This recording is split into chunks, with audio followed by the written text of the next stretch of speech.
देखिए, जिस तरह के परिस्थितियाँ यहाँ प्रदेश में बन रही थी, हर मोर्चे पर विफल होते हुए नज़र आ रहे थे मुख्यमंत्री। ये सिलसिला शुरू हुआ था अंकिता हत्याकांड से, उसको ठीक तरह से हैंडल नहीं कर पाए। उसके अलावा यूके ट्रिपल एससी भर्ती घोटाला सामने आ गया। यूके ट्रिपल एससी भर्ती घोटाला अभी निपटा भी नहीं था, मात्र एक हाकम सिंह पकड़ में आए थे कि विधानसभा बैकडोर नियुक्तियों का मामला सामने आ गया। और उसके तुरंत बाद जिस तरह से यहाँ युवाओं के ऊपर लाठीचार्ज किया गया, उसने तो शायद ताबूत में आखिरी कील का काम किया। कल बजट का पहला दिन था और कांग्रेस कार्यकर्ताओं ने जिस तरह से प्रदेश अध्यक्ष करण महाराज जी के नेतृत्व में हल्ला बोल किया और जो वृहद प्रदर्शन किया, बहुत ही सफल ये प्रदर्शन रहा।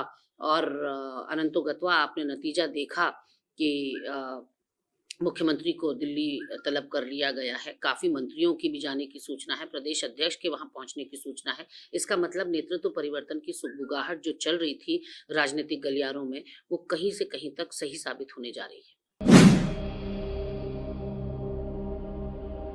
हालात तो ये हैं कि इतने मुद्दे हैं कि कांग्रेस पार्टी को प्राथमिकता के सवाल पर तय करना पड़ रहा है कि कौन से मुद्दों को पहले लिया जाए। देखिए, युवाओं का जो भर्ती घोटाले का मुद्दा है वो अपने आप में बहुत इम्पोर्टेंट है। महिला सुरक्षा को लेकर जिस तरह से अंकिता हत्याकांड, पिंकी हत्याकांड हुई, केदार भंडारी लापता हो गया, यहाँ अंसल ग्रीन वैली में एक सत्ता का नंगा नाच 6 पार्षदों के द्वारा हमने देखा। विजय वात्सल्य कांड में महिला नेत्री का नाम आना, साजिश में, हत्या में, उसके अलावा आदित्य कोठारी जो महामंत्री हैं इनके, तो चारों तरफ जो कानून से संबंधित मामले थे उसमें भारतीय जनता पार्टी के लोगों की संलिप्तता ये बता रही थी कि मुख्यमंत्री नकेल कस पाने में सक्षम साबित नहीं हो पा रहे। वहीं मंत्री भी जिस तरह से अराजकता कर रहे हैं और अपनी मर्जी चला रहे हैं, उसको देखते हुए भी लग रहा था कि यहाँ प्रदेश में सब कुछ गर्त में जा रहा है। बद से बदतर हालात हमारे महंगाई और बेरोजगारी के स्तर पर हो चुके हैं। गन्ना किसानों का ना समर्थन मूल्य घोषित हो पा रहा है, ना इनसे बकाया भुगतान हो पा रहा है।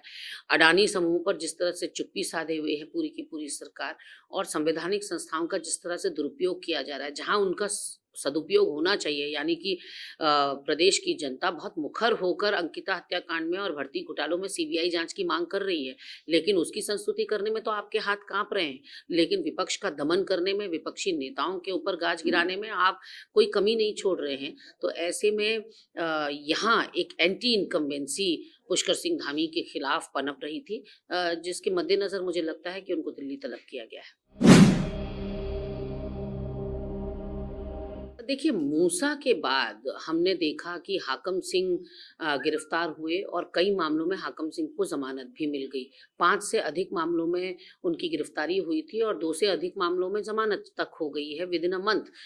मामला ये है कि हाकम सिंह का हाकिम कौन है, ये जानने में राज्य ज़्यादा इंटरेस्टेड है।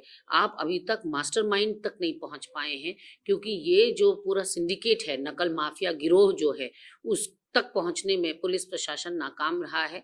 आप बार-बार एसआईटी या एसटीएफ की बात तो करते आए हैं, लेकिन उनकी जो जांच है वो संतुष्ट करने वाली नहीं है। और ऐसे में राज्य का हर एक बाशिंदा ये चाहता था कि आप सीबीआई जांच कराएं, लेकिन कोई ना कोई झोल जरूर है, दाल में काला जरूर है, जो आप सीबीआई जांच नहीं करा रहे। आज ही डाउनलोड करें देवभूमि इंसाइडर ऐप।